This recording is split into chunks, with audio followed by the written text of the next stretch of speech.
humility and appreciation, and with a great sense that they belong to my ancestors, especially the women in my family.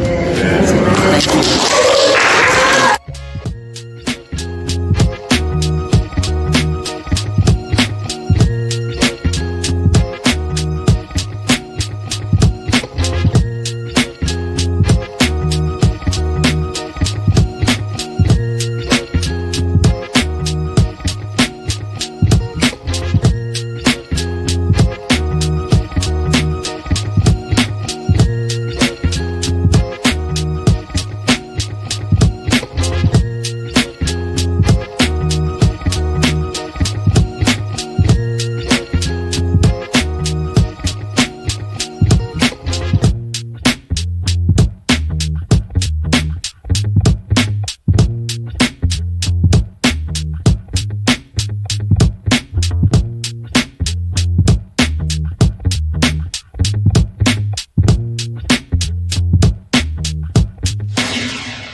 First name's Doni, last name's Glover. Entered the win for the long haul, baby, with the one and only. You know, Doc, this verse came to me yesterday. Physician, heal thyself. How about it, brother? How you doing? I'm making it, man. Trying to do it every day, baby. Just taking on the struggle. Yes, sir. We need to put a link up here. What's the link that we want people to go to? And in what way? Well, I think they got something on there. I don't know what you got coming across. Okay. Well, we'll pull it together. Tell us the story. What happened? Well, we all know we've talked about this a little bit before. We're just talking about now bringing it to light, the diagnosis of rectal cancer with me several months ago. And then we've gone out and started a GoFundMe to help support me as I go through this battle. And also the battle became complicated because of lack of Part B of the Medicare or any other insurance at that time. And so once a diagnosis was made in a hospital, we were denied care for a while. It's not the fault of physicians. If anything, it's the fault of a system that continues to deny so many Black people and all people of all walks of life health insurance. And that's a problem. And if you don't have it, you should not be denied a life-saving, or even if it's not life-saving, should not be denied a humanitarian effort of healthcare. It's a birthright and not a right of dollars in your pocket. I tell you what, Doc, there's some women out here who are fighting for you. First one came up on me. I'm minding my business. Next thing I know, I get upside the head. It's Marcy Crump. I'm like, Marcy. And then on the other side, come Nicole Kirby. Had a bunch of things going on, but we're here now. And here's the link right here. Support DR Mike. Just click the link, folks, and we're going to do what we have to do. Doc, this has to be tremendously stressful coming just after your mom. I know. Yeah. I lost my mom's, my whole world turned upside down. I can understand it well, baby. That's our lifeblood. Mama's the one. Yeah. But yeah, but we keep on. That's just a blimp in the road. I try to send her off as best I can and let the people know who she was. I'm glad you had come through the funeral. I know it ain't your favorite thing to do, but I'm just humbled by the support from everybody at that particular time. And then we cat 4 weeks or so later, this diagnosis. And this is what I've gone out for. The GoFundMe wasn't just for dollar flow. It's also to make this televised. The Gil Scott Heron thought process. This will be televised, and it needs to be televised. So I'll take my pain, I'll take my voyage out for the people, because we have to put it and give a face to it so we can go out and help other people. Because, you know, it ain't never about me. It's about we. And this is a we fight. A we fight for my GoFundMe. Yes, I can personally get some things from it to keep my office open, continue to provide a mechanisms for Black folk in this city to get health care without any thought of cost involved with it. And that's the message we're sending. And that's what we have to send. So though I have a tragic diagnosis, prognosis were good. It may change because I've been denied care, but maybe not. We should not be in that situation at all. We need to get out and fight and give it the best shot that we can. And we will keep it out here in the public eye, because my hope and dream is that one day, whether it's a march on Washington, whether it's a march anywhere, we cannot as a nation continue to have this type of atmosphere surround folk. When you're sick, you need support.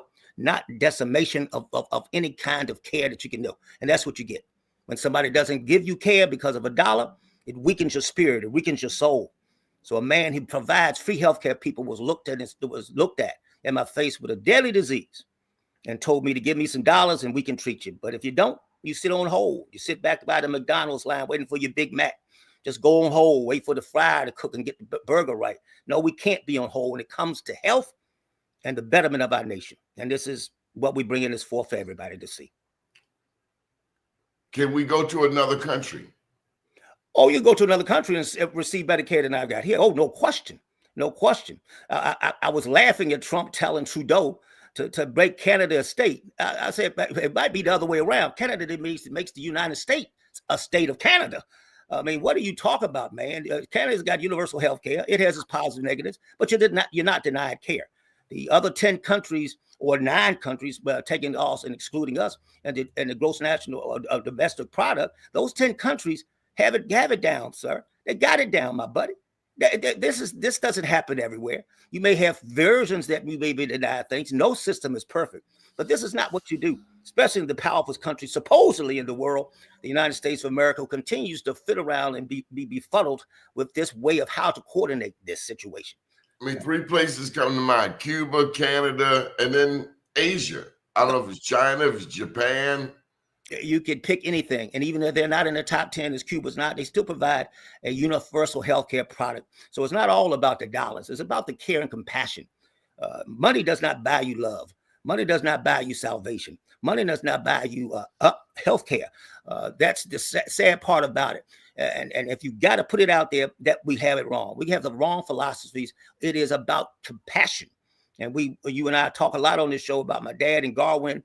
When there was compassion, these docs went and paid very little. Healthcare wasn't that expensive then. And it was the heart of the person that heals you. Many things you can't fix with medicine. You fix with just holding somebody, listening somebody, visiting somebody, and providing supports to families and the humanity as a whole. Have we lost that in our community? Have we lost the ability? I was told that my friends, this is funny, Doc. Mm-hmm. They told me, say, Donnie, all your friends are old. I hear you. Mine too. I grew up, my grandma that was a day when grandma was like 80 years old. I hear you. Now grandma 32. Yeah, we've had a change in the age rankings. That's right. The levels are different. But guess what, Dottie? The message is the same. Grandma should be the same as grandma at 80. There should be a degree of respect. No child should be yanking a 81-year-old as they did a couple of weeks ago out of a car to carjacker. There's a problem, you ask, in our community. Yes, we have a problem. We have a very big social problem, a emotional problem. We have lost the discipline of respect of elders and respect of each other. And this has to turn around. And hopefully we're putting this out there. And I'm glad you brought that up, because a part of my movement in the GoFundMe is not just me. As you well know, I've talked on your show many times about $1 from 1 million. And that's where this GoFundMe product really comes from. Our good friend Michael Haney and I, he came to visit me when I was in that sick bed after a bad GI bleed back in October. We said, man, we got to keep fighting. And let's get out here and start something, at least can fiduciarily keep it going. And now it has grown to an astronomical amount of dollar flow, an astronomical amount of giving. It's not the money, it's the people, 500-600 people who put on testimonies on Facebook, gone back and taught me directly. This is the message we're putting out here, to get back what you just stated, that compassion, that care in the Black community. Because I said many times we make it in the Black community, got dollars in our pocket. We don't like poor Black people either. You see, so we have to change that thought process. Everything that is mine is yours. That's why I've lived my life. That's why I follow my life. You know very well, because we know the days when we had that essence of emotion there. And we have to bring it back. That's your boy, your attorney guy. You know what I'm saying? You know, that bring him up. I'll say it again. That's your attorney friend. You got friends all over. I got everybody. That got to be my buddy Bob DeShields, who has been instrumental also in putting together a process to get healthcare to me, to get everything. So these friends are greater than friends, man. It's deeper than family. It's deeper than anything. It's just what needs to be done. So I kudos to all those people who have put out their efforts to give me that. But it's good to hear Bob all calling through. Man, Bob hit me up. Only one who kind of gave me a pass was Haney. And I was like, okay. But it's the two women. You sick, what's her name? Marcy Crump and Nicole Kirby. And I was like, right. I felt like I was going to Lamel on the first day and received some type of initiation. Like, did anybody know this was coming? What? Tell me where you went to school coming up. Well. Of course, I was born in Tarboro, North Carolina. Stayed there where my dad went to medical school. Yeah, because I noticed you wear a lot of light blue. You see, a lot of light blue. Love that light blue, Doni. But ever since then, we've been here since I was 4, 5, 6 years old. Went to school 59 down off of Park Heights. And then from there, went to junior high, because we didn't call them middle schools back then. Went to Roland Park, and then went to Northwestern.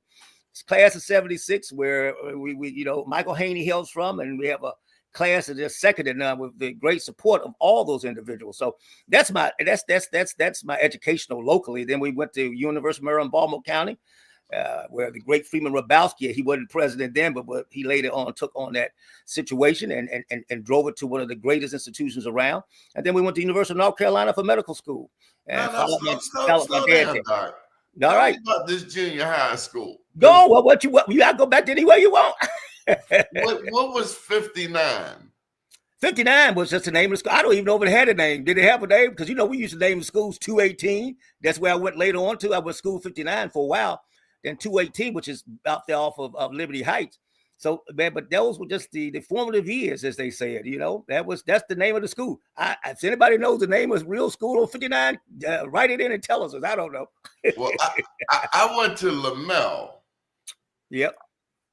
And back then, Lamel had a principal named Mr. Murphy. Mm-hmm. Mm-hmm. And you think Joe Carter was something on TV? I forgot the name of that show, but he was a standout principal. But Mr. Murphy at Lamel, I'll tell you, a bunch of Lamel people watching this show right now. Lamel, man, that was like going to Vietnam at 12 years old.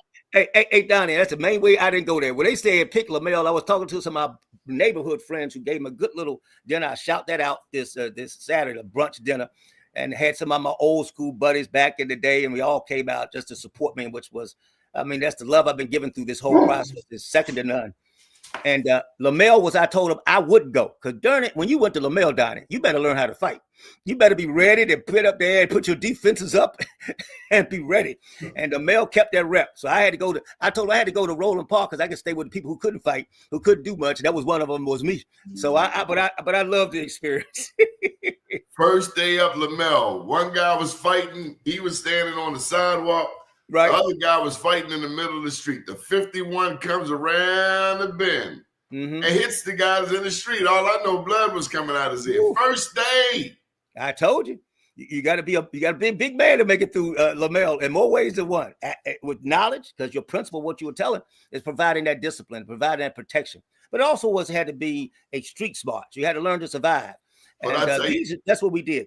We had some teachers there, and one was Catherine B. Orange. She runs the Arena Players today. Oh, okay. She was my English teacher and one of my favorite people to this day. So let me tell you, they tell me that you play golf too. What's that all about? Yeah, I got to have some pastime. I've been an athlete all my life. Was a track man back in Northwestern. They're a distance ace back in the day. And as time went on, I kept running all through medical school and all through undergrad. Was on the track team, cross country team, indoor track. And then later on, continued to do road races. Like I said, when I was in medical school, don't do as much running there, but I was a running. So we had to take up something that could take care of this body as the aches and pains come about. So golf became one of them things. So Mahaney, I hit, and all my other buddies, Bob DeShields, all of them, we all get out there and hit that golf ball. But it's a good relaxation. Hope I can maintain it forever. Well, was Haney on the track team too? Yeah, Haney was on track team. We had been back in the 80s. Northwestern dominated track. Slow down. I heard something. I heard something about y'all. But was this in the era of Birdman? Yes, Birdman came a little behind us. but it was the trained track coach, Jim Ward, who was like your principal, you said, from Lamel, who taught us discipline and how to treat each other, and how to be sportsmen, how to have some athleticism. At the same time, we walk our head high, even in defeat. But defeat was very rare for our track team back in the day. We were the MSA champions for a lot. Haney used to do the high jump. I did the distance race. And only persons could take me down with very few. Bobby Dryden from out of Northern, I could tell you about, and a couple people out of city and other spots, but we were the team. And in 1976, we took the title. Tell me about diet. I've always been told, and going back to the days of Lamel, I remember, you know, a lot of kids don't like onions. But onions and garlic, how significant are they to our diet? Well, I think whether it's onions or garlic or anything, I think the more balanced diet here, when I say balanced, it's not the way that the world throws it out, because we're so surrounded in capitalistic thought. Many times what we talk about is more propaganda than reality. I call it bamboozled. Eating right from nature is right, whether it's garlic, whether it's onions or anything, to keep most preservatives out of your body, even though we don't, is the best way to go no matter what we talk about. Those things that are inherently part of nature. So a Coke would be on the list. Pepsi wouldn't be on the list, but we're going to still drink those things. Can those things be deleterious to our health? Sure. But we also can counter them by balancing our mental aspect, which is probably the strongest reason that we need to get ourselves some discipline and care for each other, because social economic deprivation, economically and mentally, are your biggest problems. So diet plays its part. Eating plays a part. But I don't think they're overwhelmed without balancing our total life. Our life has to be about giving and caring for each other. Let me give one quick anecdote so people can get some realization as using that as a leverage tool. You know, everybody sees me. I do your program. I do my pod. And we do many things. And when I say mine, it's all about Michael Haney, which I take part of on our Wake Up Baltimore, giving positive things to this city. But the biggest things we want to put in mind. Right now, I'm not feeling good. But I'm sitting here on this show. My tongue is numb from a very low degree of iron, because the cancers and the process cause anemia. And when anemia gets so low, especially with iron, it causes other problems, brittle nails, brittle hair. Right now, I sit in front of you. I want people to get a real life to this. My mouth is numb. I tried to eat this morning. I don't eat now just to enjoy it. I eat to survive, because as this tongue gets bad and I don't have the iron stores up, which I'm looking to get some IVs later on this week. That's a realization for you out there. So many people with cancer, you may sit back and look at or have any chronic illness. They may look right to you, but inside, it's a suffrage. Every day I struggle to get to the office because I'm still going there, because I'm not, until I get to a point I can't not going to give to the we. We have to give to each other. You have to continue to keep a open mechanism to that. So though I look good to everybody, I've suffered several GI bleeds. So I got to run to the hospital before I die right on the spot. And that's where the support of Haney and everybody who got this GoFundMe going, the support of my Northwestern friends, or the city as a whole, because they have come out behind and supported me. But don't look at that vehicle and always think there's not a movement or suffrage when you go out here doing these things. But I'm not going to stop. I'm not going to give up. I'm going to keep fighting, and we're going to keep doing this. And from your support, that I thank you from the bottom of my heart, what everybody's done through the GoFundMe and every other text, Facebook, writing, across the board. The people are getting it, and it was beautiful to see it come back. Are they saying the right thing? Yes, right. They're saying the right thing. Because I have championed the rights for the underserved, championed the people who are less fortunate, people who don't have no face. Johnny, I'm going to be the face of changing this healthcare, and I will not give up. Since I've got power and I've got notoriety, I'm going to use my place with giving this illness to fix it, bring a face to everybody, and make this better. You ever sing songs? Say that again, buddy. Do you ever sing a song? Oh, my songs come in the head all day long. You know, I hear things 24/7 in my head. Any special one you got in mind? I like good gospel music. I know through Christmas, I had to catch myself this year. My favorite gospel song is Mahalia Jackson's Sweet Little Jesus Boy. And I had to play it. I didn't play it like till a day or two after Christmas. Mm-hmm. Because that's the song that I associate with Christmas. Right. But all through the day, I was meditating on Lionel Richie's song the other day. Remember Jesus is Love? Well, they done much better than that. Or Howard Hewitt's Say Amen. Yeah. They get you going. They get your skin crawling. They get you pumping up. Those songs got our ancestors through, and they will get us through. Oh, I'm with you fully. that in the spirit of Harriet Tubman, we don't give up. You have the spirit of Harriet Tubman. I try to have it. Harriet, man, can you imagine? It's one thing to say, okay, we're going to give Harriet Tubman a day. Right. But how many of us would give up our home in Randallstown to go back and get a Negro from Fulton Avenue? Oh, baby. Hey, did you just write that or you like that? Because you know what? When you say I'm Harriet Tubman, don't know if you can just say my speech. Because you know, Dottie, I have given up my home here on Fulton Avenue and in Sandtown to many people who did not have a house. And because I had this castle I had up there on 5051 Green Spring that had a bedroom, had a kitchen, had a shower, a bath, I stayed there while they had a home in my home. So, yes, I know what it's like to give up your home because I've given my home several times. Right around that area. We had a talk one day on Fulton Avenue. That's when they had benches in the median strip. This was many moons ago. You know, B. Gaddy, right? The East Side politicians would not support her. That's what we're talking about, Bonnie. Even for my own. They wouldn't support her, but she won anyway. That's right. That's the key. You don't stop. When you know you're right, you keep going no matter what anybody tells you. And that's the same thing we're doing with this subject matter of healthcare and denials. We will not stop.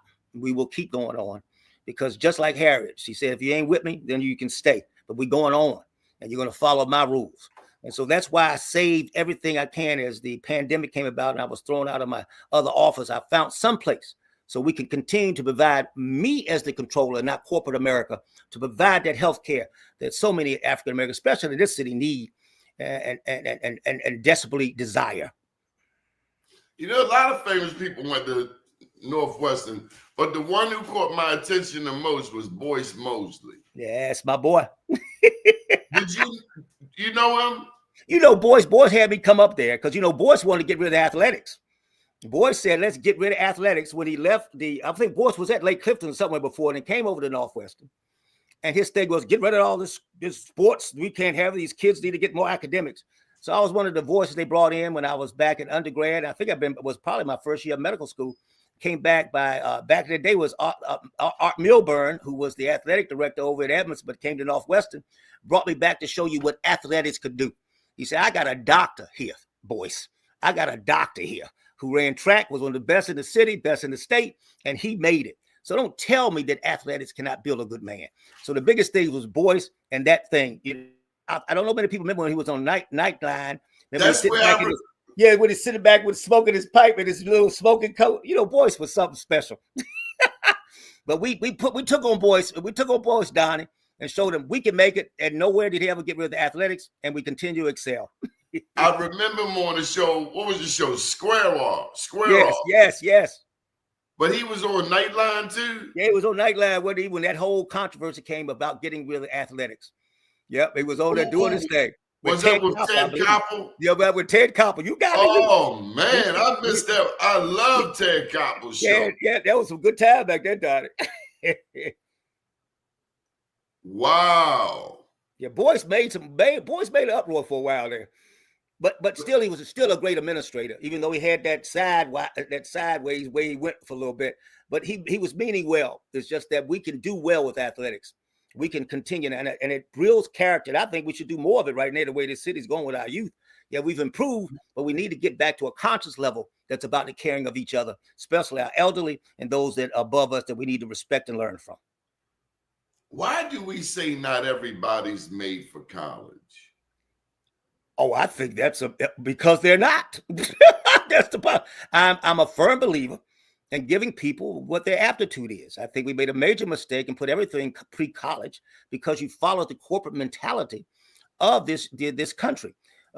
Many people are much better at HVAC. Much people better doing some electric. Much people are much better at fixing a car or whatever it is. I don't even belittle that. This is just a part of everything. As you see, I'm not belittling it, but don't you need to know how to count your books? You need to do all of that. So it's to have an even keeled educational system that gives everybody the right to do what they're good at. And that's because this is my pushback. Mm-hmm. When a cat ended up over to jail, They going to class. Hey, go ahead. I don't know what they're saying out here on the streets, but when they get over that jail, they going to class. That's right. And that's what else they go get. They go get free health care. I mean, it's incredible. You get an educational push and free health care. Do you see the dichotomy there, people in the United States, of Baltimore, of anywhere who's viewing this show right now? We live in a delusion of an illusion. I mean, if you believe this nonsense, you'll get lost, and that's what's happening to us. And we have to go back, and just as you stated, everybody has a right to get whatever job they want. I'm not belittling education or the increasing college preparatory, but it's not the only way. And we also cement ourselves when we go to college and don't go where we need to, left with a major astronomical student loan bill that just decreases any chances of get a head start in America. We have to rethink the American thought process, the push for make America great again, but not make America great again by what we have as a Donald Trump in this office. We need to make America great again because it looks for the betterment of all people in this nation and across everywhere. We have to change our mindset. And starting here with this illness and healthcare is the main reason we're pushing it this time, because this is astronomically a great task to overcome. It's a hell of a wall to climb, but we're going to dig out of this pothole and overcome. Just as the wall came between East and West Germany, we're going to drop the wall down in America to give everybody the right of healthcare. You talked about student loans. I saw on Facebook somebody said, who lends an 18-year-old $50,000 and they ain't got no job? Who does that? Say it to it. But you know how many do? You're right, Donnie. That's ridiculous. It's since cement. And I want to say, when they send you a student loan check, you borrow $2,500, but the check is $1,800. I want to know where my damn money at. I'm with you. Hey, we got to march on Washington on that one too, baby. We got the power. They said they lent you $2,500, but the check only is like $2,200. Right. I'm like, where my money at? And now you would charge me on money I didn't get. That's right, baby. That's some loan shark stuff, man. And we loan shark a significant part of America with that bamboozled thought process. So if they went to school to college to learn things and math must not have been high on the list because you're missing $3,000 in your equation. And if Trump ain't got to pay, I ain't got to pay. I'm with you. Oh, no. It's black privilege. Is there such a thing as black privilege? I think there's black privilege, but not a lot of it. I think, and I don't deny anything, I was given black privilege or legacy privilege as my father being one of the first African-Americans to go to the University of North Carolina, and I being the second generation to come back. That was not without the effect of what his matriculation and graduation from the institution was. So I think we do. We got that in HBCs. We got that in many places. If we talk about black privilege overall as an economic or sociological situation, I think that's far and in between. We missed our full view. When that was not provided for us in its full wealth and power, then we lost. You have to have some degree of land. You got to have some degree of dollar flow that can generate a generational situation. So when black privilege comes as a totality, there's very little of it left. That's why I said some rich black folk don't take care of poor black folk. If we given a chance and opportunity, we cannot deny those beneath us. We have not made it until we all made it, not the me have made it. So everything in my pocket goes out, as you well know. You've talked about it many times on this show. My daddy did it back at Galwin when Galwin was all black. Let me say it to you, folk, all black. We had black everything, and we looked out for black folk, and that's not a racial thing. It's an equalizer the playing field thing. And that's right, Donnie. We got to look at this and change the battleground.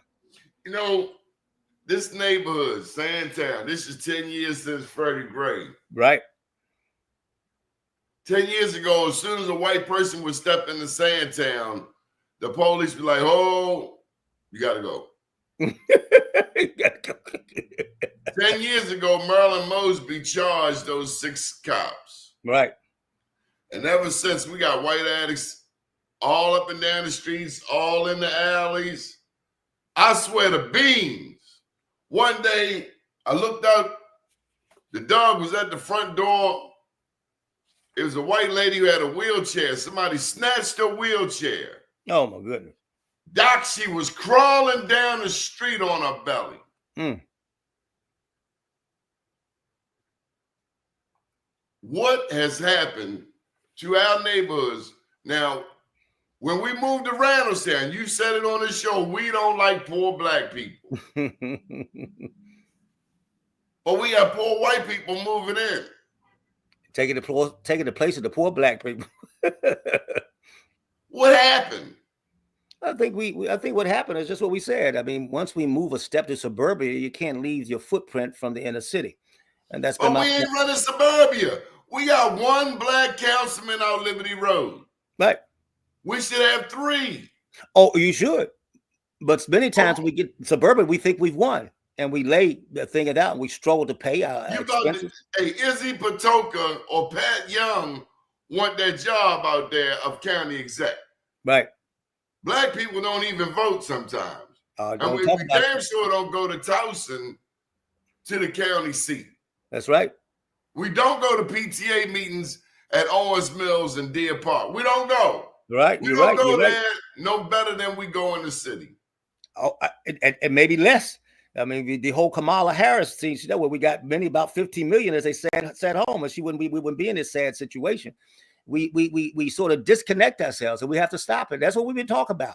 Though we talk about healthcare, we still talk about connection and fixing a problem that's really for the apathetic behavior of us. We should constantly be charged. That's why I will put my face to this problem, because I know I have to give you the energy, to give you the action, to give you the power, no matter what happens to me. We have to change just what you talked about, the lack of involvement, the lack of giving. Get up, people, stand up. The march ain't over. The fight ain't done.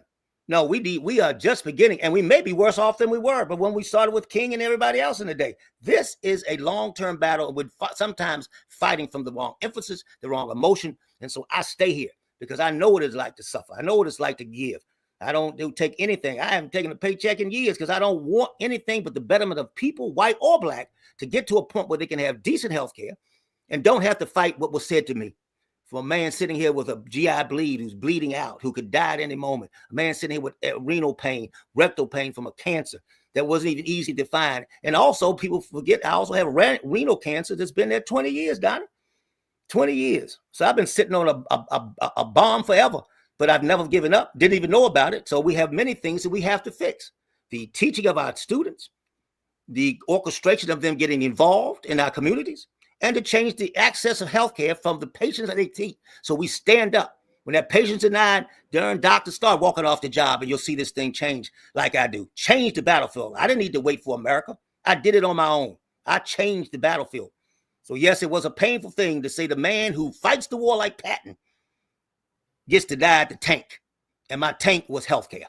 And they denied me. But I didn't stop. We got it. We fixed it from the kindness of people that I'm connected to. But it should not be that I have a connection to change the outcome of black people. Everybody should have a chance. Medical apartheid. Base, hey, you put a new word, a new spin to it. I'm gonna tell you that sounds good. Medical apartheid. Sad situation. It hurts all of us. So if we take the racial aspect away, white and black are suffering a tremendous situation, and we see that with the Luigi murder of the CEO, where there's a conversation that we need to side that's put as the base and then extrapolate from it, because he said even from white privilege there's a problem. It doesn't care. There was a quote. I think H.L. Mencken made it. I want to share this quote with you because I've read a lot of things about Donald Trump. I never thought that this one would come about. But he essentially says, why we have what we have today. Here's the quote. You ready for it? Yes, go with, brother. It says, as democracy is perfected, the office of president represents more and more closely the inner soul of the people. On some great and glorious day, the plain folks of the land will reach their heart's desire at last, and the White House will be adorned by a downright moron. That's I deep. gotta put it up. It's something, and I tell you, when I get a little frustrated, right, I just go back and look at this quote. Where is our humanity as a nation? Do we have it anymore? No, it's lost within social media. It's lost between the bamboozlement of people not understanding exactly what they need to do. And when you put that there, it becomes an office of a moron. It becomes an office that has lost its power. That's the real deal of it all. But we put him in there. So the individuals then voted that individual in, almost worse than the individuals you put forth. If you can't go back and look at someone and see that they're not the betterment of this nation, and we don't care about economics, we're not caring about where interest rates are. We'll talk about, can you throw out something that we have compassion for each other? That's what separates us from the other 9 GDP countries. The care and compassion motivates us. We have evolved in a country because of the way we came about from the Revolutionary War on it. We've got a country that just goes into itself with hate and evil, and it has to change. We've got to look deeper into ourselves to get everything right. And so this thing from Macon is way ahead of his ball game. You sit around and do this and don't look out for people, you are open to burn and destroy ourselves as a nation. People need to take home these words. We need to go read them. Get those down that you put up. An excellent way to segue our way into, we have got to care. And that's what this fight is for. Not just on the medical end. It's for everybody. This is from Eva Patterson. She thanks you for sharing your gift of healthcare. Said you took care of her autistic grandson since birth. He is 33. And you've touched a lot of people. Do you know how many patients you've worked on over the years? Tens of thousands. More than I even know. When I see the people's testimonies on Facebook and texting me, I cry at least 6-7 times a day. The power, the humbleness that comes within me for what you've given me back. Knew you understood what I gave you. And that's the key. Eva, a great friend of mine, not just patients. He might say great friend of mine. I don't put them as patients. I don't put a son as a patient. He'll be with me till he dies. I may be pediatrics, but I'll go to geriatrics because I'm providing healthcare from the smarts part of it, from the healthcare part of it, and for fighting for you to have the right to even see a doctor. So every aspect I fit is right in that office. We may be in the hood back now. We may not have that pretty beautiful castle in the sky, but we have something much greater. And Eva was just telling you that. And so many of the patients, so many of the people's lives I've touched have come with those wonderful testimonies. I can't help but love you and thank you for all you've done, for donating to the gun fund. I can't thank you enough. I cannot humble you enough. We have got to keep that message going on, Donnie, but it's been a wonderful voyage. So I may have a negative situation. We got to do a public service announcement. Whatever you want, I'm open. We can lose your leverage. Oh, here we go. Go. This is not what you're expecting. You know, I play baseball now. I got you. Doc, I'm watching people walk down the street with masks on. This is January 2025. Right. And I want to just snatch the mask off of them. I say, Doc said you need some dirt in your life. Give me that damn mask. That's right. That's right. Why they got a mask on and they driving by themselves, Doc? Because, baby, we bamboozled the people. You're right. Medicine and the public service from the CDCs. When we say public service, we don't mean public service we just talked about, but CDC's messaging and all that. It puts you between these countries. You know, hide from germs so you don't get the flu. But in the same way, you need germs in order to fight your body naturally to get the flu. Go back to nature. There's no beaver wearing a mask. There's no donkey wearing a mask. There's no squirrel. I ain't had to yank it from the squirrel, but I got to yank it from the man because he gets bamboozled in his mindset to listen to the edicts that are thrown out for this country. That is why so much we got to listen and put the right leaders in place. And I hope I serve that purpose. No, you do not wear a mask. Of course, a lot of you got so paranoid that you continue to do it. But I'm like you. I yank masks down every time I go on. I said, what you got that mask on for? You know, you need more germs, not more movement from sterilization of our society. So it's a balance that goes on. We have to get that into the messages that's out from the CDC, the NIH, and all the other people out there that govern our health situations. We got to redo the model. We got to unlearn sometime what we learned. Here's the other thing. Yes. The mask is one thing. That COVID brought about a serious low, and some people caught feelings. Okay, I got a German Shepherd. He right there, my bodyguard. Right. And this lady wanted to mate her German Shepherd. And you know, they did their thing or what have you. But coming back in the house, the lady said, did you get the shot? Did you get the shot? I said, you damn right I got the shot. 2 of them. She said, you Negroes. She didn't say Negro, but I'll just say for the sake of keeping. You Negroes get on my, you Negroes make me sick. Doc, Was I wrong for getting the shot? I'm seeing white people come over to Randallstown to get the shot. And that's when it dawned on me, hold up. If it's so bad, why are they coming to our neighborhood to get it? And from that point on, because I was on the fence. Right. But the evidence was these white people coming to Randallstown to get the shot. I better go ahead and get my shot. Now you help me out. There you go. What'd you say? I missed that last. What'd you say? Well, I'm saying, were we wrong to get the shot? Oh, no, you're never wrong. You know, I advocated through the Hogan administration. I was the black face of COVID shots. I truly mean when you have a pandemic, you need to get a shot to help protect you. But there are much more ingredients in that. That's where you come with the knowledge of healthcare. But I think anywhere, whether you cross the line of right and black, of county and city, you need to get the shot. If it was offered to us, we, like everybody, should have right to the healthcare. And it definitely was very beneficial and helpful, but along with other things. One of them, we have to look at a mask, not in a pandemic state, but when it's over, we need to re-educate our population. And we don't have to call because we call them a Negro. No, Negro, we did it right because we have access. And that's what we knew. And when we're given that access, we need to use it. If you don't want to do it, I don't go back and throw you out in the sewer and throw you away. No, you have the right to deny the shot, but you should have access in order to change your healthcare just as anybody else from the majority population does. So I think you did a good job. And what I did throughout the COVID pandemic by being on the TV and everything else is to get our people the rights to what we have access to. And we need to utilize it and make our own decisions because I never want you not to think. That's the key thing. We have to learn to think. Well, what happened when we lose a Hank Aaron? Lose what? A Hank Aaron. Oh, my gosh. What happened when some of our best and brightest died during the pandemic? Well, that's we got here because many of your solo doctors in private practice that provided mechanisms for young disenfranchised people to get health care.